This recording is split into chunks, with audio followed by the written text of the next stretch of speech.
Hey guys.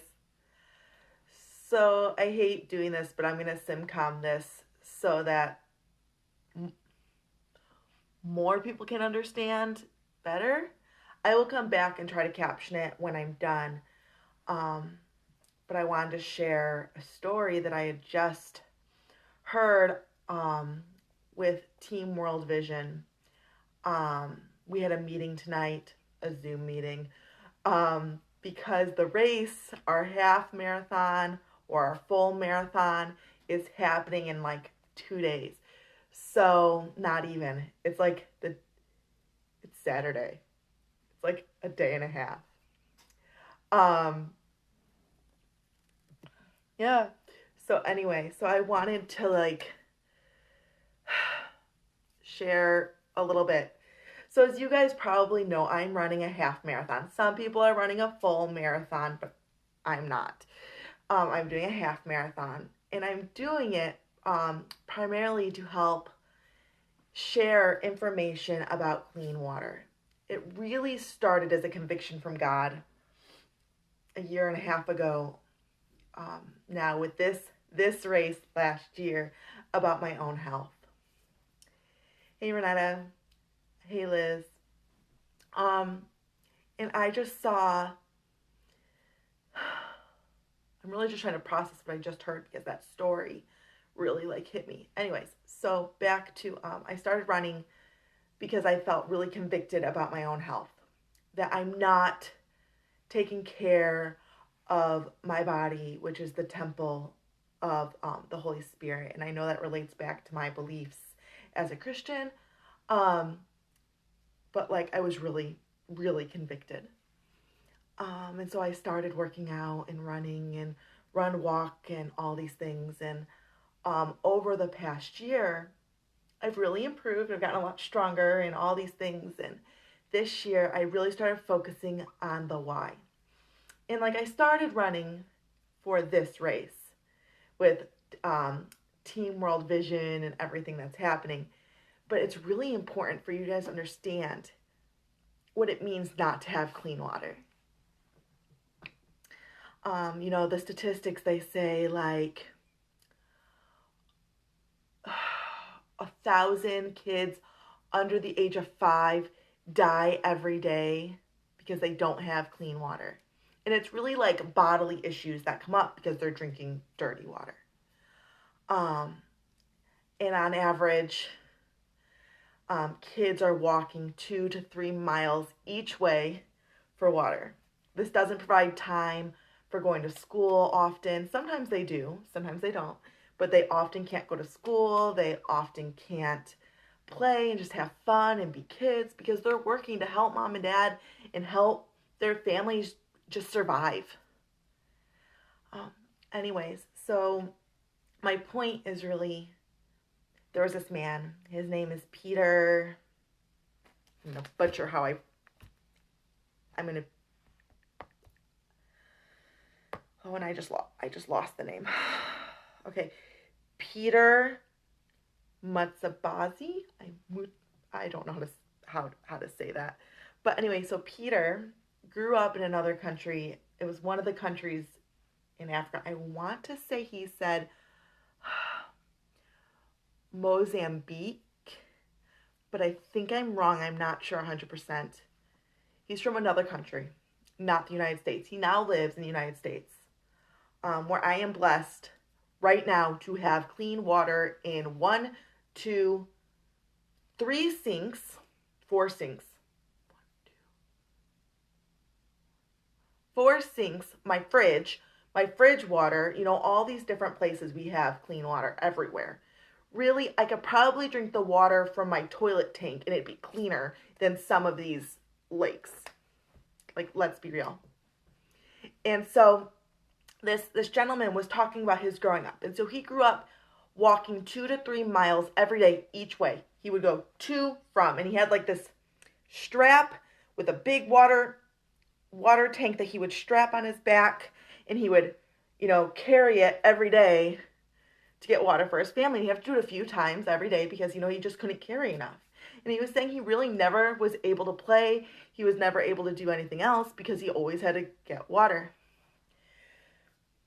the thing is it's not just water. It's also safety. It's also cleanliness. You can't really shower, wash your hands, all these things, right? Like, but then the worst thing happened. Well, one of the worst things happened. His sister was kidnapped. And what happens with kidnappings? Imagine that happened to her. She was gone, missing for a month. They didn't know where she was. They were blessed that she was able to come back to the family, but it wasn't before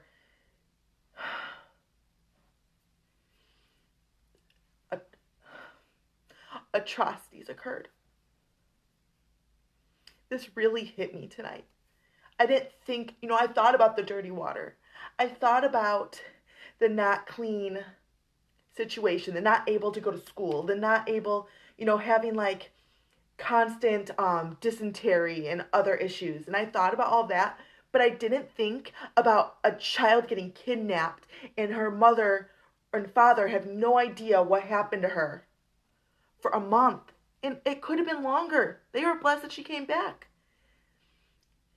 They were blessed that out of that whole atrocious situation, she gave birth to a daughter and he has a niece. Awful things occurred because they're trying to go get clean water. Clean water. I don't know about you, but I forget every day how lucky I am to have clean water at every turn. I mean, how many water filling stations do I see every day? I can just take my water bottle and go fill it up. Clean water in the hallway at school and the airports and many, many stores. Or I could drink the water from a sink in a public bathroom and it would most likely be just fine. It gets better. So this man, he not only had his sister brutally attacked, kidnapped. Gets better. His brother was going to get water one day. And there was an accident. And he fell into the water source. And in less than 5 minutes, he was saved. They thought saved. Brought him back out. He died within an hour. Why? Because that water was so disgusting that it destroyed his brain.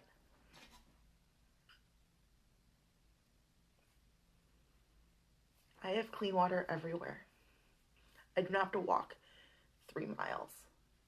3 miles just to get water, then 3 miles back. I don't have to carry 20, 30, 40 pounds of water every day to go get water. I like what he said. He goes, you guys are walking so that mom, or running, both, whatever. You guys are walking, running, and raising money so that mom knows her children are safe. So that mom knows her kids can be healthy. So that mom knows and can feel just content and just send her kids to school and let her kids play. Imagine here in the United States if we told kids, sorry, you're not allowed to play. Oh my gosh, we'd have upheaval. They would be livid. We would, no, sorry, we need you to go get water. They would look at us like we've lost our minds. I just imagine in school telling them, no, you can't play, you can't have recess because you have to go get water. And on that walk for water, you might not make it home. Every day you send your kids for water and hope and pray that they'll be able to come back alive.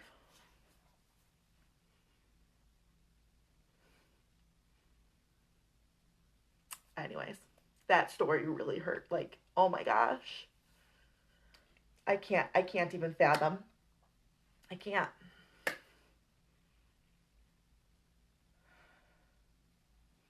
If you're willing if you see this, I ask for 2 things, and then I'm going to go. 2 things. First, pray. Pray for people all over the world. Pray that they are reached.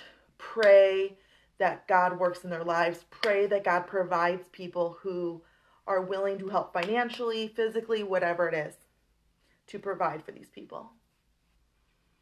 And second, if you're able, if you're willing, I'm going to boldly just ask, please donate.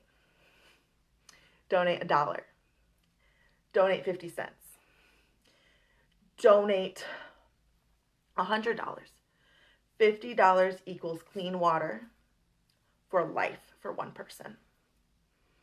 In the process, you can look on the website. There's a long process, an in-depth process to make sure they're not just giving something that can't be sustained. Okay. It's a really well set up organization. It's a really well set up process. My link, I posted it. I'll post it again in the comments. But I just wanted to ask any amount. Please pray. Please think about whether you'd be willing to donate. So far, thanks to you guys, $675 for myself has been raised.